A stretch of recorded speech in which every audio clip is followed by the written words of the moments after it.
বন্ধুরা, আজকে স্বাধীনতা দিবস। দেখো, আজকে এত বৃষ্টির মধ্যেও আমাদের পতাকা উত্তোলন হতে বাধা হয়নি।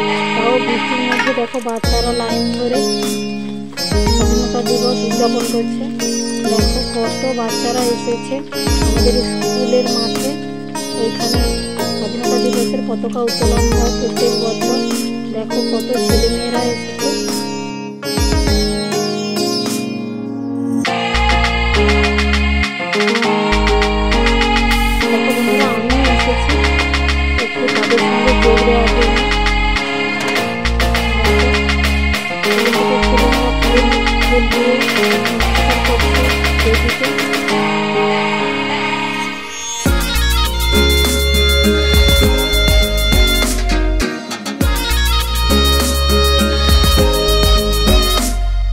কত লোক এসেছে সেটাই তোমাদের